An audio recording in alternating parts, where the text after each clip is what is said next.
Chuggalos, welcome back to episode 335 of the Brew Crew podcast.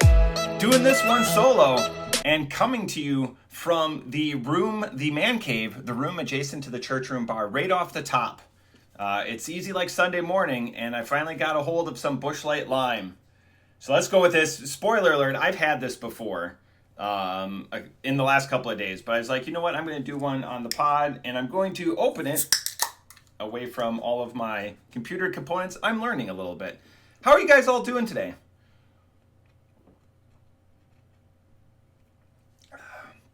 That is tasty. I'm going to have my power rankings because I've really thought about this before I was ginning up the notes for the episode. And actually, you're going to get 2 episodes in 3 days because after this is done, it's going to go back up. So instead of 1 every 7 days, now we're doing 2 every 3 days, and then we'll get back into our normal periodicity. When I went to Pat's to buy this, I was excited. Myself and the kids were invited over to a mutual friend's house for like a pool party type thing. And it's like, I can't show up empty-handed. I never can show up empty-handed. It's like, I'm going to go get some Busch Light Lime. And sure enough, I did.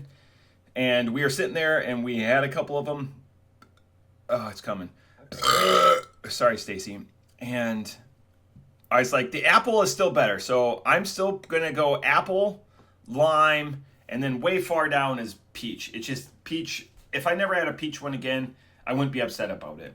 Not even to like compare in the same realm. I know Chuggalo Ryan has said like this is like just drinking a lime straight from a can. I wish it was almost more carbonated, if that makes sense. Maybe that would detract a little bit. But JT said, and other people have said, it's all about when you drink them. Like Chuggalo Mr. Bill, who's been a part of the Advent calendar, it's all about when you drink it.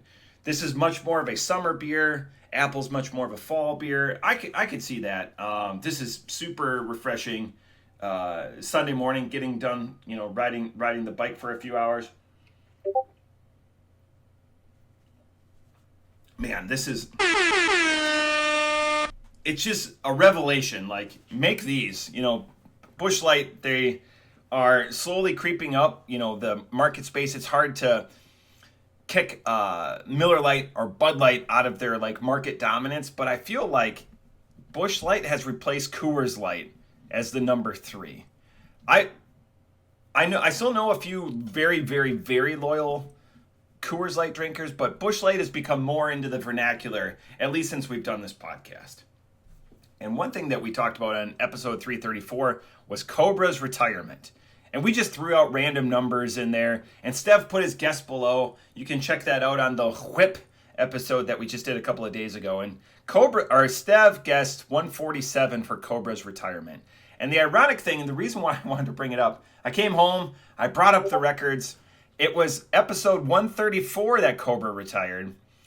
3 days ago, we just did episode 334, so it was our 200th episode without Cobra, which is crazy insane to think that we can put up those types of numbers, that we've been that persistent. And I understand sometimes we miss or we're within a couple of days, and I know there's a lot of people, Chuggalo Dave, that listen to us right when it comes out, like hot off the presses. And I'll speak for JT. I super appreciate that. I like getting the messages and keeping like, hey, where is it? Keeping us honest.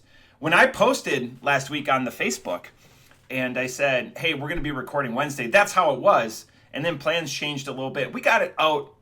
We recorded Thursday morning because Thursday was Juneteenth. It was a holiday. And, JT got distracted by life and everything. And we were in the carriage house. I love the carriage house. And just took a little while to upload. But I thank you, seriously, to the Chuggalos out there that personally message me and keep me honest on that type of thing, because I seriously do appreciate that. It shows that people they care and they're invested in this. You should go invest in some Busch Light Lime.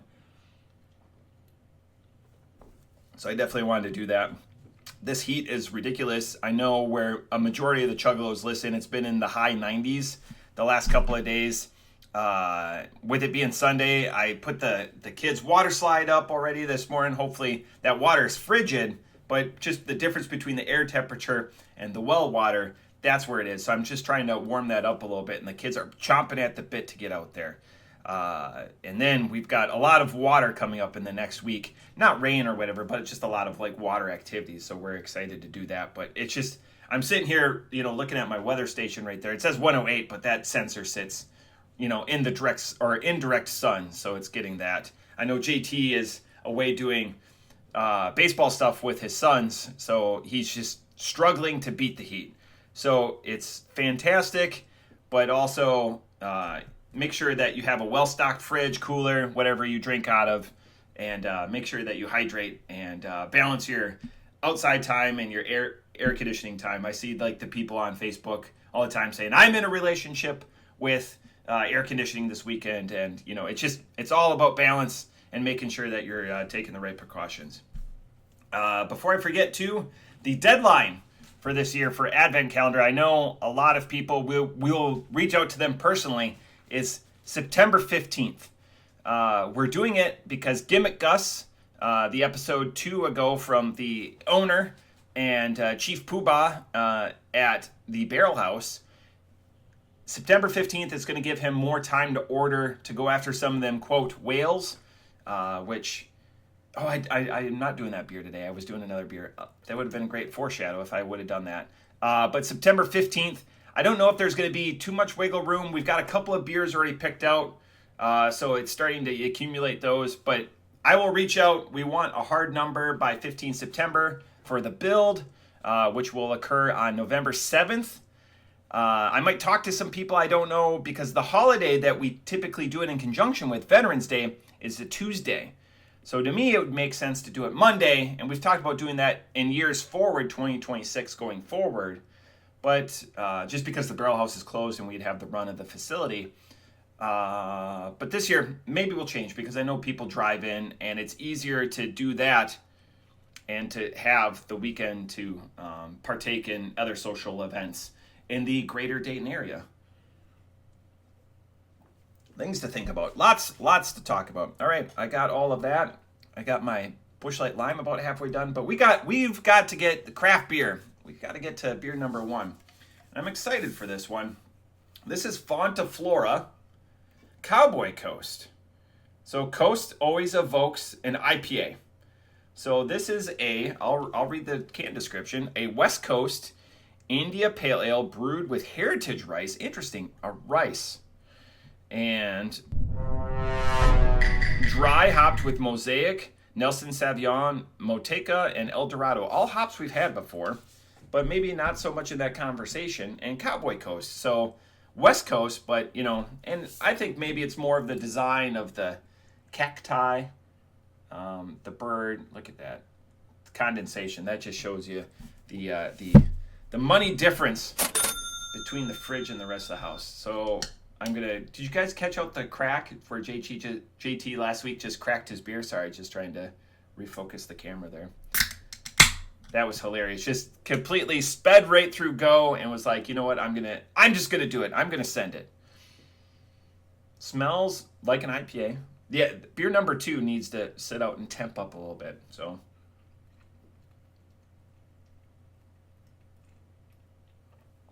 Big pull on that. That's got a little bit of chew to it. I like that. After coming from like a refreshing beer, like the Bud Light, never on the podcast, a Busch Light Lime. Let's check this out. Let's check out Fonta Flora's website. So you can find out more by going to Fonta Flora. And again, they're out of North Carolina. I love having this set up when I'm able. And boom, about us right there. First time. I don't think I did this on mission to highlight biodiversity and bounty. Maybe I have. Razzmatazz. See, I've had a couple of their bottle program, Appalachian Wild Ale with black raspberries. Sorry, Stacy, that one's going to do really good. All the different tasting rooms. And again, from these intentional partnerships, we build our community to help sustain our local food systems. Maybe I have done this. Careers, ingredients, friends. Like whimsical, like maybe that's what I would say on this website. A little whimsical. And apples. I mean, I like the local sourcing. That just keeps it. What's going into the beer. that you really have a passion about and you're trying to sell it. The second beer, you can see there's a spoiler alert. It's going to be a Sierra Nevada beer that was picked out by house visitors that just didn't get to that beer. I wonder if you guys have that problem if you're ever planning things. So anyways, go cool website. Not that drone footage that we've been getting the last couple of times I've done a solo episode or we've talked about it. But yeah, this beer, this beer is fine. We're getting into, and JT should trademark it, it's hard in the crowded IPA world to differentiate yourself from your competitors in the crowded space without using gimmick. I'm not saying like there's gimmick, there's sour IPAs or whatever. That's a classic way to differentiate yourself in the IPA genre. But if you're just doing a West Coast, it's hard. It's very challenging. There's tiers. There are beers that execute it more, that have the right bitter notes, those alpha aggressive or assertive alpha acids. And that's what I crave in like a West Coast IPA, something that drops, makes an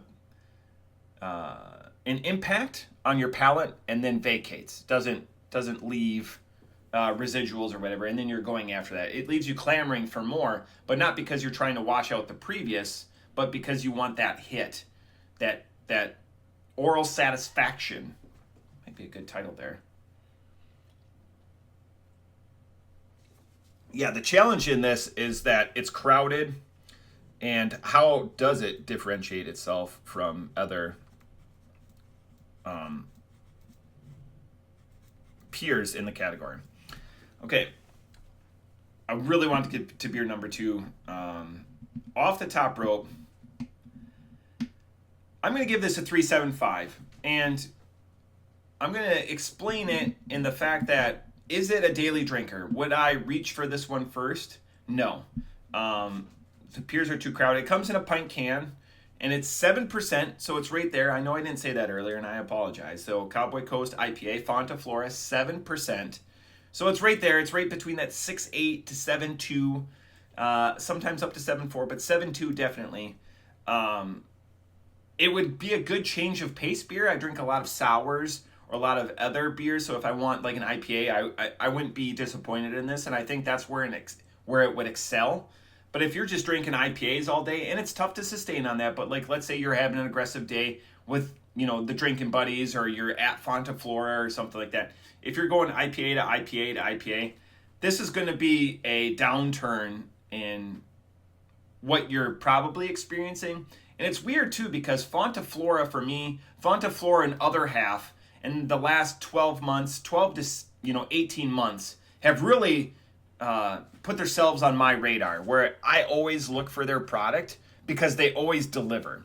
So this might just be a slight misstep from them, and they might be getting to the point where I am rating them against their own repertoire. So I've had the other Fonta Flora that we've had on the podcast, I had the spreadsheet up. It was a few months ago. Bear with me for a second. I just had it up. I was in the Cobra zone of the spreadsheet, where we did Hot Beard, and that was in March, and that was a 7% IPA, and JT and I gave that both a 4.75. So again, they're capable of delivering just a home run of an IPA. A 4.75, that's going to be my crescendo or my high point in an IPA drinking day. If I'm having 4 or 5 IPAs, I'm at a brewery or I'm at a bar, and there's, good backdrop, good sporting, conversation, etc. That's going to be a home run. This is just going to be a misstep, a little bit. Quality beer. It has its place. It's just going to not offer up the same high notes that I'm used to with Fonta Flora. 3.75. All right, beer number 2. This is exciting. So this beer, when people come over to the church room bar or people are visiting, I like to roll out the red carpet. And one of the few ways I do it, I promise a good meal and I promise good beer. Those are like my 2 things.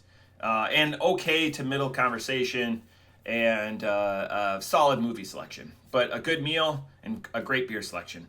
So what I do is I always email out my cellar list. I go, hey, pick out a couple of beers. So for WrestleMania weekend that I hosted this last year, I sent out my beer list. And one guy got back to me, or two guys, Chuggalo, Pete, not the local one, the Wisconsin one, and Chuggalo, John. I almost outed him and said his last name. And when they got here, I had their beers in the fridge. I told them where they were. And it was challenging for WrestleMania weekend because some of the guys didn't get here till later in Friday evening, and they left Sunday morning. So we really had one night. The reason I say one night is because the other night we're doing Royal Rumble drinking game. Super fun, a safe time, to hang out with the guys, catch up on life, watch wrestling, and just, forget about all the world's problems. The interesting thing is both beers that he picked, he never got to. And one of them is, I'll do another one because it's still in the fridge. One of them is the Bigfoot Barleywine from 2024. So it doesn't have much age on it. I bought this as a pack, so I'm not emptying the coffers, but I always need room, so I'm glad that I'm drinking from the cellar a little bit. This is a barley wine style ale, and if you listen to the Whip It episode the last couple of times, I've screwed up so many times on barley wine. I had a barley wine, sorry Stacy, earlier this week too, one that I'd been waiting for a while to drink, and I kept calling it barrel wine. I did it, and I've been called out on it, so I'm trying to double down because it's a style I really enjoy, and I want to do it justice. This is Bigfoot, again, 2024, a much lower ABV than what one would expect. This one only is a 9.6. I know, it's shocking, 9.6. All right, so I'm going to go with the crack. I don't expect too much carbonation on that, but I'm just going to throw it off to the side. This has been sitting out for a couple minutes. All the purists out there, the Chuggalo Seths, the Chuggalo Mikeys, that are like, hey, let that warm up a little bit. I would say, my calibrated hand, it's 48 to 49 degrees. It's all just barley wine on the nose. 9.6 makes it a little bit more approachable.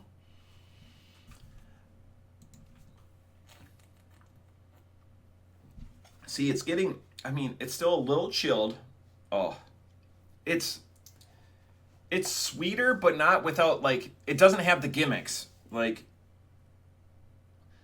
Extreme in the 80s and a force of flavor. Today, Bigfoot is a timeless beast of beer. It was. I remember hearing stories about this, how a generation ago, this was one of the original, OG big ABV craft beers. That's why it's still 9.6 instead of the 12, 14 that people look for in a barley wine.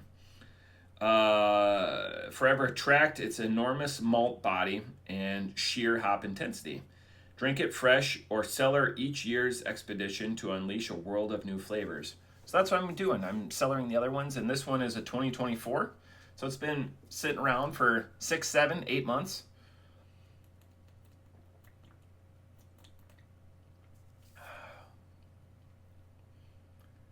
Only because I would never say I'm that smart about this world, but because it says that malt bomb, that's where the sweetness comes from. It's not adjuncts. It's rather typical beer ingredients that are put together that make a bigger barley wine in the traditional sense. And this is where Gimmick Gus, when Gimmick Gus watches, they do this or this. And I learned so much by, one, taking part in that Barrel House episode, but two, watching it back because I had to get scores and everything like that. It was interesting. 3 hours, and it seemed to go like that. I know as the listeners, 3 hours is a big ask, and I appreciate those of you that listen to part of it because it's a big ask. But the audio on it was also, it left a lot to be desired, and we'll get better. 7 years into it, we're still learning, we're still crafting. I think the best episodes are our solo episodes where the mic and we can control the environment a little bit more. But no, again, that feedback, I appreciate, making sure that we don't slam stuff down. This is going to take me a little while, so let's check out the website. I don't think we've ever done Sierra Nevada. So, anyways, the first thing, SierraNevada.com. I know they're bi-coastal. They started in California, and they have their North Carolina, which Cobra went to, and he's like, going over the precipice, the hill, if you will, and then it's just like this big lodge. The thing that draws my eye to this is non-alcoholic subscriptions. I haven't clicked on any of this yet. The only thing I did on both of these websites is I just verified that I was 21.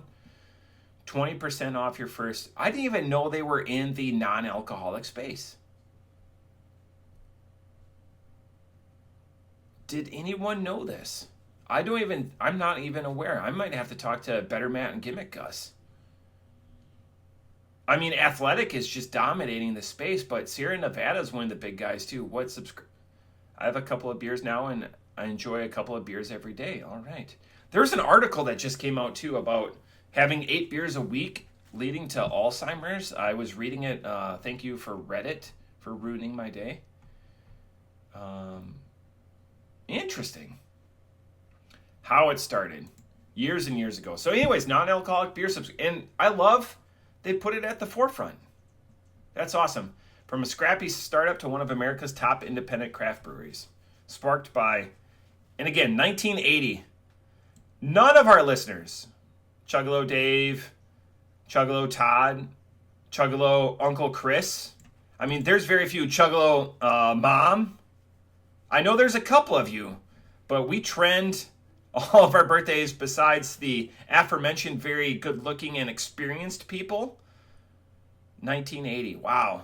I thought it was 81, 82. Anyways, 13-hour labor of love. And 80. That's like, you don't have your brew utensils. You don't have that. Oh, they have a video. I don't want to get... How long is it?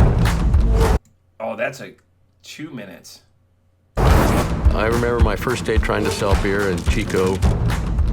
Probably 90% of them or more hated it. We're going to listen. But the Hopefully 10% this comes who through. loved it.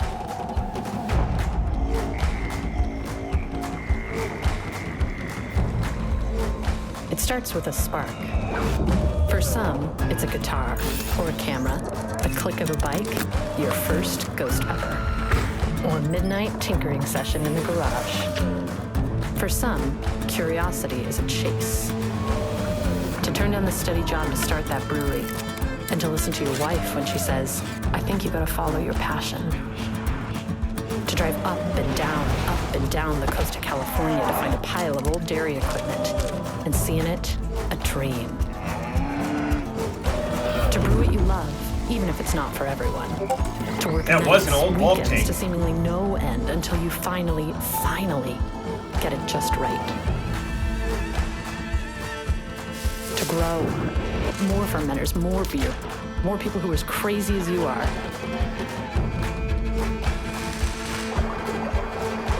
To give the big corporate brewer the bird when they come knocking. If they want to buy Sierra Nevada, they can get it from the store like everyone else. To brew sustainably. To build the nation's first LEED Platinum production brewery and reuse almost every tree. That was North Carolina, To the by the way. tinkerers, thinkers, guitar pickers, wave writers, all-night writers, garage inventors, and downhill junkies. That's who we brew for. For those who work hard, live like crazy, and fill their cup with curiosity after a day well done. You bring your passion, we'll bring ours. Sierra Nevada Brewing Company. Spark your curiosity. Well worth it. One of the I lost where I was for a second. Hey, I'm trying to record a podcast here, and look at that timeline. Gosh bless, 69. Still, and you know what? This was going to be my hallmark. Argued over. That's how you know. Family owned. They still care about it. That's awesome. And people tout sustainability, but look at those solar. On a recent family vacation, and we're at the end of the page. I want to go back to this for a second, but on a recent family vacation, we were out west, and we just came all over the Grand Canyon, and we came up Hoover Dam, and we were coming into Nevada, and there's a big solar field, and I got such a high off looking at solar. Like, my daughters, they love seeing the windmills when we drive through the wind farms when we drive through Indiana.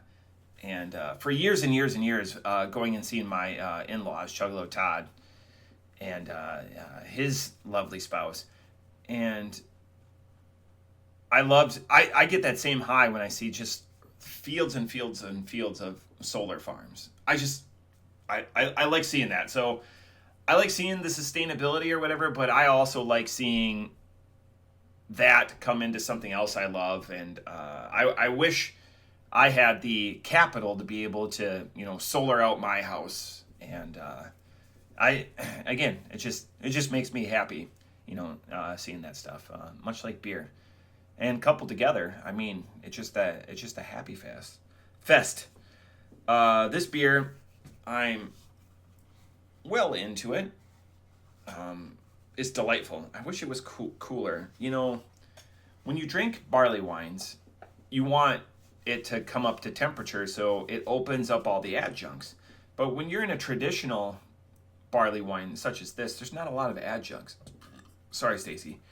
So I'm wondering what the benefit of it is to get up to that upper 40s, almost 50 degree area, because there's nothing new I'm tasting.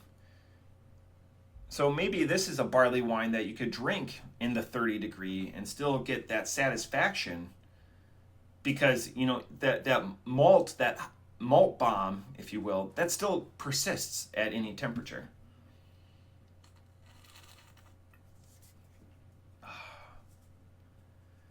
Off the top rope, man, I enjoy this. This is probably my first Bigfoot in a while. I'm going to enjoy cellaring this and see where it goes in the next few years. And hopefully I can, maybe make it the Bigfoot sessions and do an annual review where we go to the Sierra Nevada website and I pretend like I haven't seen that video before. I honestly haven't seen that before, but it's interesting with Ken seeing that passion go through and the history of passion. I mean, when he got his first beer kit, my mom was only 9 years old. So that's pretty incredible. I like the history. I like the website. I like the passion. Everyone's gonna say, "Oh, Sierra Nevada," or whatever. Sierra Nevada, a persistent middle finger and sustainability to the big guy. And we had the big guy. We, bookended this podcast with the big guy and the little big guy, if you will.